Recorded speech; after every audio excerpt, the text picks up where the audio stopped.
What's on January 9th? Well, nothing.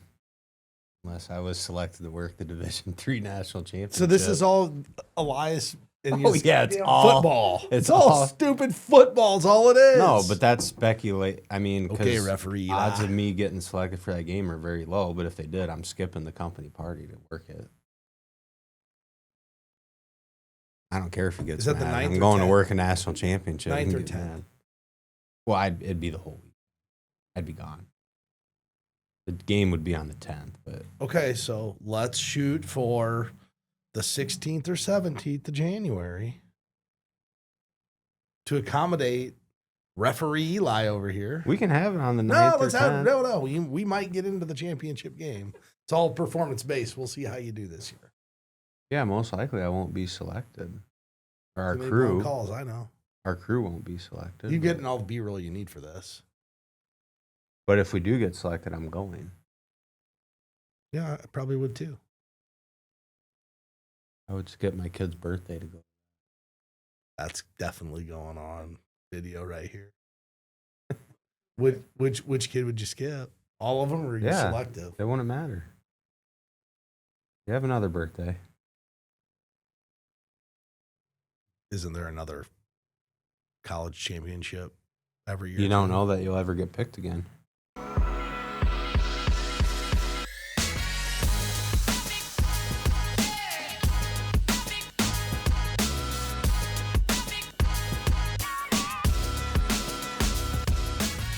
Welcome back to the Behind the Well show. Roger Abel in studio. I've got Elias Randall with me. Elias, football season is coming. Maybe some people will catch the B-roll from before the show. I'm sure Molly will put it in there, but it sounds like you're looking forward to blowing the whistle a couple of times and hopefully making the college championship game for Division III. Sure. That's your goal? Sure. We were talking about doing the Christmas party and for the company, and we made sure we aligned around college refereeing this year. Didn't want you to miss anything. Yeah, I appreciate that. Thank you. Yeah. It's pretty speculative that I'll be there, and I told you we can schedule the company party for that weekend, but if the crew I'm on gets selected to work the championship game, I'm going to the game. I probably would too. Nah, you'd probably skip. Go to the company party. Well, not for refereeing, but if it was a hunting activity, yeah, I'd probably skip. Like if I got selected, Yeah, to but go you on would have some wild more hunting. Well, yeah, I guess, but If I was that in a the random only season, but you probably have more flexibility.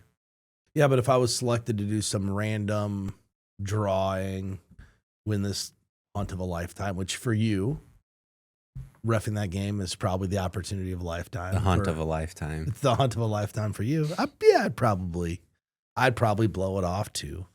No, I'm just giving you a hard time, but it is exciting. I don't know when this is going to air, but I'm really excited about football season. Yeah, so am I. I watched the first preseason game the other day. That was actually a lot of fun. Was it? I haven't watched any. You don't watch much NFL, do you? No, I will during the season. I don't watch much preseason ball. But I watched some of that professional spring football this year. And I'll watch the NFL when it gets going. And I don't watch a lot of college football other than the night games because I'm blowing a whistle. Yeah, I'm working at a game, so I miss a lot of the college games until the 7:00 kick games. That's awesome. Well, today we're going to talk a little bit about Gen Z, a little bit about how social media really kind of shapes how we feel about where our standing is financially and some of the challenges with that. And we've discussed that on this show before, that social media can kind of give you this feeling or anxiety that you're behind when you jump onto your screen or your Instagram or Facebook or YouTube, wherever you're consuming your social media. You can get on there and see all your friends on vacation, and it's one picture after the next picture, and everybody looks happy. Everybody seems like they're doing everything they want to do in life. And I think, Elias, for a lot of people, it gives them the FOMO feeling, like we should be doing this. And I think a lot of times it makes people, potentially create some bad financial decisions for themselves. Here's my upside down question. I like it. What what makes the grass greener on the other side all the time with everything? Well, I don't think it is greener. I think That's what I'm getting at. yeah, it's not. And I've done that in my professional career too. Thought, hey, it's going to be better if I do X. It's not. It's the same or worse. Like usually the pasture you're in, it's already pretty good. You don't have to jump the fence. Good analogy. We're talking about hunting as a deer hunter with a bow and arrow, full disclosure. You always tell yourself, man, if I could just hunt over there, and it's always on the side of the fence that you don't have permission on. Yeah, that the one neighbor doesn't give you permission to hunt over there. So of course that's the best hunting spot. We have a place we call bad neighbor because he won't, he's not a good neighbor. We call bad neighbor. And just think how much better your hunts would be if you could hunt on his side of the fence. And you know what? It would probably be exactly the same because his 50 yards can make a difference, but does it really make that much difference? Probably not. So I think that's some good insight to it. But what got me thinking about this is Hartford actually released an article talking very in depth about this exact thing. And, they start to follow trends. There was a recent trend called Get Ready With Me, and these videos is how they spend the day. And I didn't know what they were until like literally 2 days ago. Because, Blake has a little Facebook page. Yeah, she's YouTube famous. Yeah. She's 31 on her subscribers. Way. She's on her way. Anyway, but I woke up yesterday. I'm like, what's GRWM mean? I'm like, I don't know what this means. And I literally read this article. I'm like, oh, now I know what it means. Because they're like brushing their teeth and all this different stuff. They start to follow these trends. And I'm like, who's watching this? Apparently people watch and brush their teeth and do their skincare. I sure hope brushing teeth is not a new trend. Well, but it's a video trend. Or yeah, I gotcha. What I spend in a day. Like there's all these different things. But when you see people, if they go out and they do this, what I spend in a day video. Well, you have to ask yourself, is it really what they spend in a day, or is it what they spend in the day of the video? It's what they spend on the day of the video. Right. It's probably not what they spend every day. And another thing and what happens, I think, is that when you spend your time on social media, I think you're inherently measuring yourself, whether consciously or subconsciously, you're measuring yourself against other people. You're looking at what they have or where they're at or what they're doing. And then you're asking your question yourself, could I go there? I'd like to go there. That looks cool. Like people don't even realize they're doing it. Yeah, I think my default mode is I just don't believe. I think the stuff I see on social media is nice, but I know it's also where people, not that everyone means to do this, but it's really where you kind of brag about your life. Do you post anything on social media? Yeah, through Premiere. Well, Molly puts it up for us. I mean, I don't know, not really. I don't have much. I don't personally, spend much time professionally, even in my hobby. Like I have nothing to gain from posting on social media. I mean, I do like only stuff I post are like wedding and birthdays and stuff like that. Outside of that, I'll throw up a new pic every now and then. Actually, I just took a new picture of my kids the other day that I was gonna. My intention was to make it my profile picture or that other photo on there, and still haven't done it. But I think this idea that what I spend in a day, this idea that spending money is equivalent to success with money, that's a misconception. That I think anyone that I know, most people are successful with money. Really the way to build wealth is how much of it can you keep. The more of your money that you can keep for yourself, the better off you're going to be. Now, there's like spending, and I'm just referring to consumer spending, right? I mean, like in business and stuff, you have to make investment, which is spending money to grow a business and things like that. But that's different than just, oh, look at me. I go into this boutique. I go get a coffee. I go do this. I go do that. I spend all this money every day. I don't really think that means those people are successful. I would probably tend to believe people that are flaunting on the internet are the same as people flaunting in real life too, like keeping up with the Joneses. There's a lot of people acting like they have something and they really don't. Well, and I think part of this Hartford article talks about how social media is causing money dysmorphia, which that's kind of a big word for me.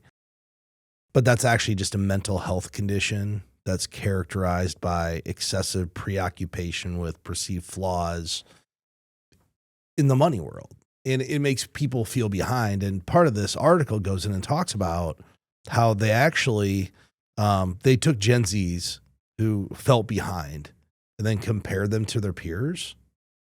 And they weren't behind. They actually were on track. But because of what they're seeing on social media, it makes them feel behind financially.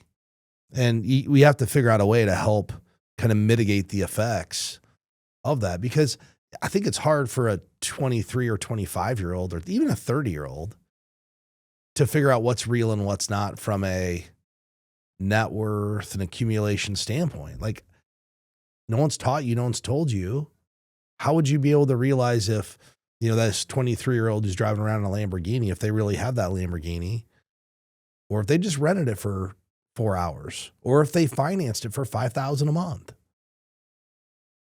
You can lease, you can rent them for, like, you could go anywhere you wanted, anywhere, and get yourself a nice outfit, rent a nice vehicle, stay at the nicest hotel, and you could pretend to be whatever you want.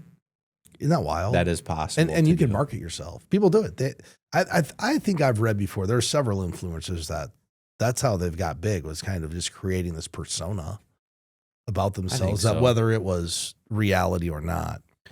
So yeah, I think when it comes to your money and finances, if you're going to consume content on the internet, be mindful of where it is and who's putting it out there. And I think be a little, I guess, make an effort to educate yourself with good information. Because it's not all bad.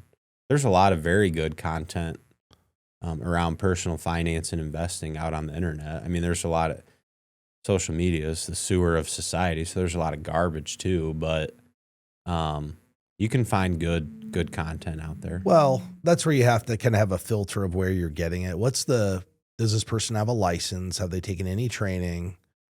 Or is it just somebody who decided they were going to start a content channel and you're taking that advice? Not that that's bad. There's a lot of people who don't have licenses, don't have training, that know a lot about money, but you have to be really careful in what you're consuming. But I think it goes to another point that, as a society, we do a poor job of teaching our kids about money. In fact, only about 38% of Gen Z is considered financially literate. What percentage? 38% is considered financially literate. And it's not. How does that compare to other generations? I knew you'd ask me that. I don't know. It's probably the same. Financial literacy that high in any generation? Probably not. But Elias, here's the challenge. We don't teach anybody about it. This is all self-taught.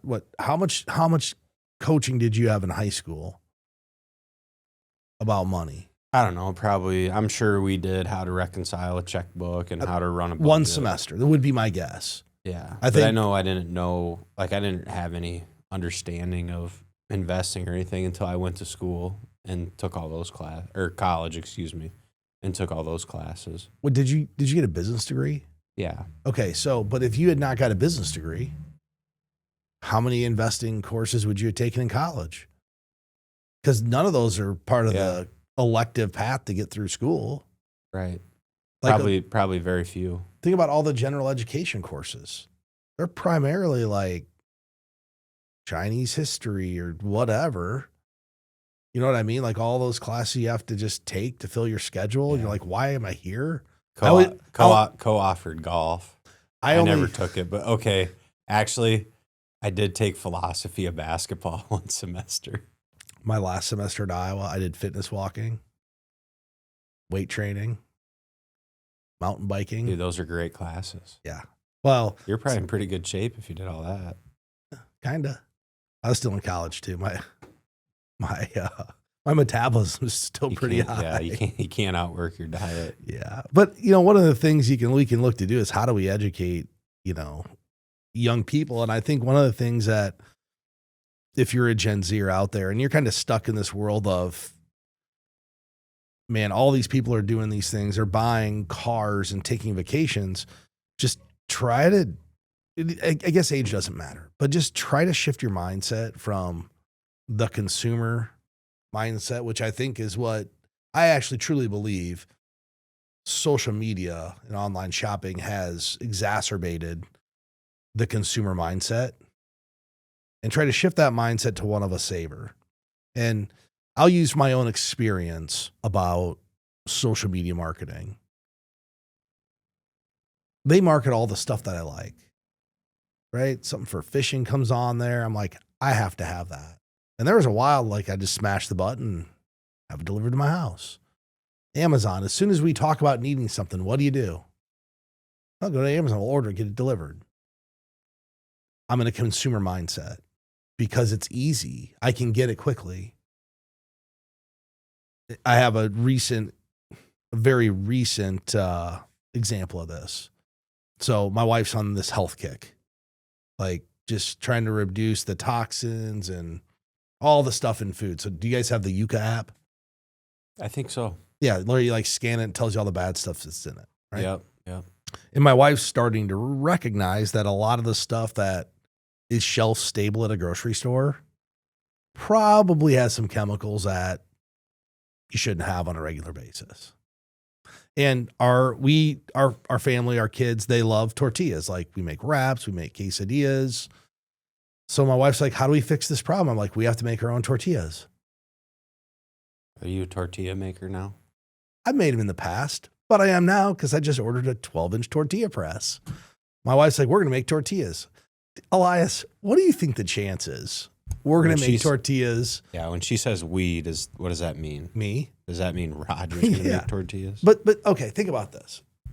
If I couldn't have just jumped right onto Amazon, spent $69.95 to get the tortilla press sent to my house, along with all the flour, special flour and stuff to do it, would I have made that purchase? Would it have been seen as necessary? No, because I would have actually had to go to a store or get on a catalog. Like if I wasn't doing it online, 30 years ago when you still ordered from catalogs or found it at a store. What do you think the chances where we live, I would be able to find a 12-inch tortilla press? I have no idea. Zero. I have no idea. I bet you can't find a tortilla press anywhere in this town. Maybe at the local, like Hispanic grocery store. That might be the only place you could find it. Yeah, but they might. Yeah, they might have one. They might not sell them. But point is, that was a $70 purchase that we saw as very necessary for our family's health. That never would have been made if I didn't have the ability to just dial up Amazon and get it done. And are there easier things you could have just eliminated? Well, here's part of the problem. But you guys eat. See, we don't eat a lot of tortillas, but you just said you guys eat a lot of Go tortillas. through like 16 a week. Oh. So it probably is a good idea for you to do it. Well, and here's the other issue. I'm sure you'll be good at making them. Yeah, I've made them before. Yeah.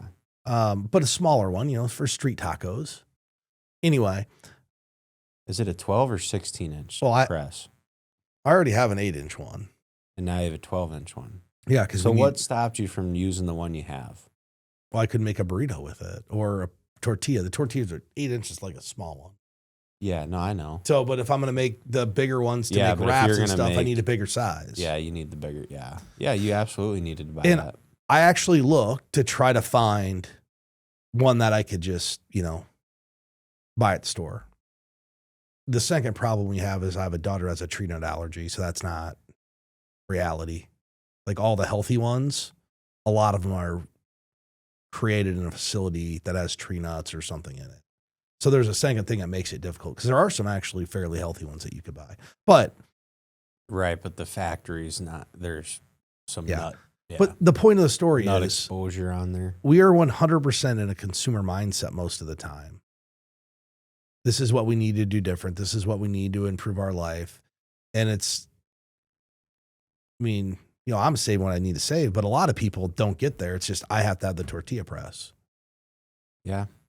No, I know. And a lot of times people think buying something is the solution to whatever it is. I've been through this. We bought a Peloton. That's gone.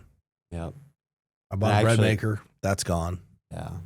Well, so I actually have a story about this, which I didn't go buy anything new, but because sometimes I'll just try and cobble something together and get it done. Like I had to replace a belt on my lawnmower. And I had every tool that I actually need to be able to do it other than one. To set the spring, you should really have it's called a pick. So you can wrench on the spring, pull it, and set it where it needs to go. It can also be done with a plier, but it's harder. And then you'll end up pinching your finger and you get a blood blister like I got that popped a little bit ago. But my point is, I could have went to the hardware store and, I really need this, and bought something that I'm just going to use one time and it's going to sit in my garage. Or I can use something I have that can get it done, but I'm probably going to pinch my finger along the way and have a little boo-boo afterwards. So going to buy something, although it would have been more convenient, I got through it without buying anything. I think it's good because you know what I would have done. There's no way you would change a belt on a lawnmower. True. I just paid someone to do it. Now, well, I tried, but that's a whole different story. So I've got a tip for people who are kind of stuck in this consumer mindset, because you don't just shift and say, "Hey, I'm in this consumer mindset, but I'm going to get into saver mindset." Like our minds aren't wired that way. And someone actually told me, this is probably about 7 years ago. Ask yourself this question. There's two things to do. Is this purchase going to help me increase my net worth? Like, how is this going to benefit my net worth? Because everything has an opportunity cost in life, right? That $70 tortilla press, is that going to increase my net worth? No. Now, could it potentially increase the health of my family? Arguably. And for $70, that's probably a pretty reasonable purchase. It's a lifestyle investment. But that $70 isn't $70. The opportunity cost is $70 compounded for the next 20 some years. True. Like everything you buy, there's an opportunity cost to it. When you spend that money, you could have spent it a different way. And those are the things you can start to ask yourself. And this really, I think, applies to bigger things, right? You're going to go buy the $60,000 car when you could get one for 30. The opportunity cost is the additional 30,000. If I had an additional 30,000, what would I do with it? So this is one of the lessons when you're taking like Econ 101, right? No such thing as a free lunch. And that's the first time you learn about opportunity cost. Yep. You go to a lunch that's free, but what are you giving up to be there? Your time. Yeah, you're giving up your time. Yeah. And yeah, that's so I remember that being, when I learned that, as a 20-year-old, I remember thinking, like at that time in my life, that was like a mind-blowing thought to me that, wow, he's right. There is no such thing as a free lunch. And before that, I thought there was such a thing as things being free, but there's always something given up in exchange for something else. Yeah. I mean, I can think of financial products that don't have a fee. There are financial products that don't have a fee. What do you give up? Typically liquidity. Right? Like there's a trade-off. Yeah. If you look at an investment that pays a really high dividend, that's riskier, right? That's the trade-off. The trade-off is you have to assume more risk. There's opportunity cost to it. But I think that's a good way to shift if you're a young Gen Z or trying to get savings, hey, do I need this purchase? And by making this purchase, what am I giving up? And if you're making $69 purchases twice a week that arguably aren't 100% needed, that's a lot of money over time. It is. I mean, what's that come out to be? $3,000 a year? You could be saving $3,000. You're almost doing half of a Roth IRA just in those purchases. Or we talk about it all the time. Our favorite chicken shop. Fast food chain, not to be mentioned, that sells a lot of chicken. Yeah, just think about it. You go in there for two kids meals. You get, let's say you get 2 adult meals, 2 kids meals. It's going to be 40 or $50. You could have made that meal for probably $8 or $9. The cost of the chicken, the fries are $2, right? I mean, let's just be totally honest about it. There's an opportunity cost every time you go there. Or our favorite coffee shop in America. And I learned that lesson. I used to go there 2 or 3 times a day. And my accountant's like, are you really doing this? And I'm like, yeah, that's actually pretty silly. I hear you. I mean, I've been in the car with the family many times where there's a freezer and a fridge at the house full of food that just could be made and waiting for us to prepare it and eat it, and then pull into the chicken shop and get it there instead of cooking at home. So that's one thing, Been actually. done it many times. Megan's really good about that. Whenever we go down to the Ozarks, we have everything, all the food's packed for the ride. She refuses to stop at a gas station and get the kids food. And, or any, like our kid, okay, this is bad. Our kids have never had McDonald's. They've never had Burger King. The only fast food they've ever had is Chick-fil-A or Pancheros. Like they've never had grocery gas station pizza. Like they've never had any good stuff. No Culver's? Nope. Never been to Culver's. Wow. We don't go to fast food.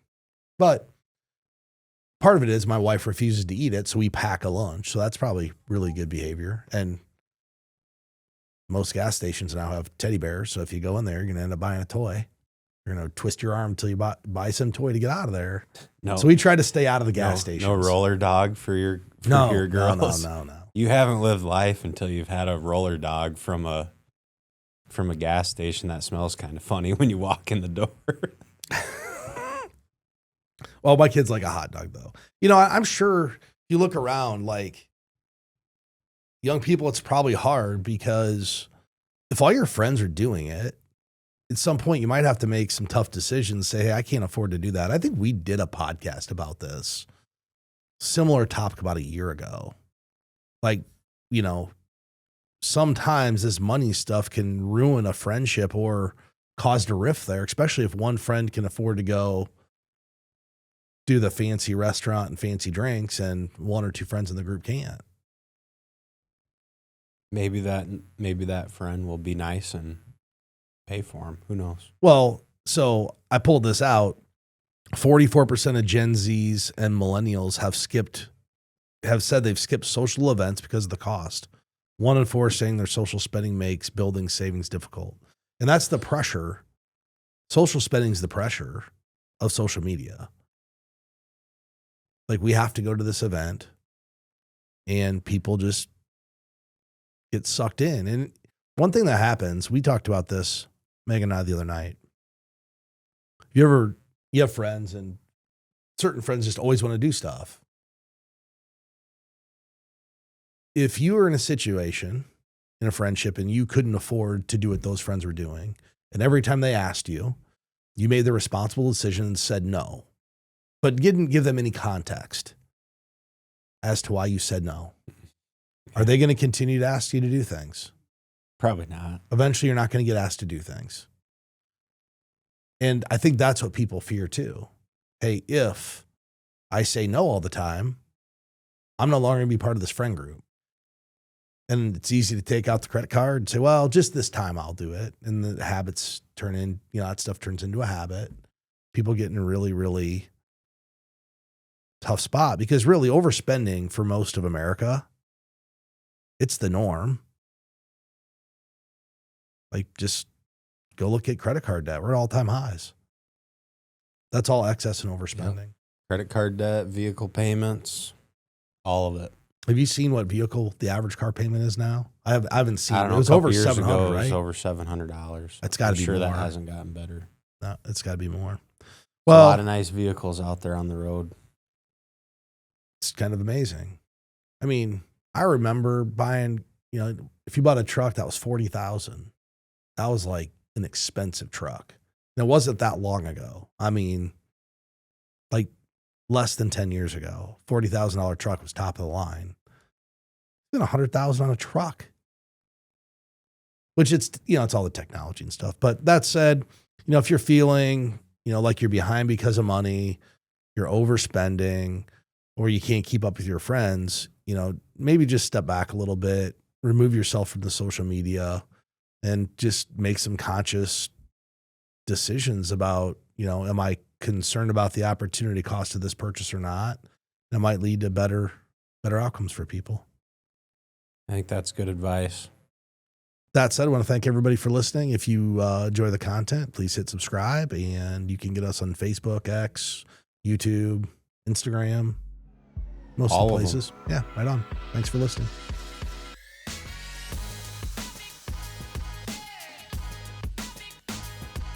The opinions voiced in this show are for general information purposes only and are not intended to provide specific advice or recommendations for any individual. To determine which investments may be appropriate for you, consult with your attorney, accountant, and financial or tax advisor prior to investing. Premier Investments and Wealth Management and LPL Financial do not provide tax advice. Please consult your tax professional. Economic forecasts set forth may not develop as predicted, and there can be no guarantee that strategies promoted will be successful. There's no guarantee that a diversified portfolio will enhance overall returns or outperform a non-diversified portfolio. Diversification does not protect against market risk. Rebalancing a portfolio may cause investors to incur tax liabilities and/or transaction costs, and does not assure a profit or protect against loss. All performance referenced is historical and is not a guarantee of future results. All indices are unmanaged and cannot be invested into directly. There is no assurance that the techniques and strategies discussed are suitable for all investors or will yield positive outcomes. The purchase of certain securities may be required to affect some of the strategies. Investing involves risks, including possible loss of principal. Rebalancing a portfolio may cause investors to incur tax liabilities and/or transaction costs, and does not assure a profit or protect against loss. Dollar cost averaging involves continuous investment in securities regardless of fluctuations in price levels. Investors should consider their ability to continue purchasing through periods of low price levels. Such a plan does not assure a profit and does not protect against loss in declining markets.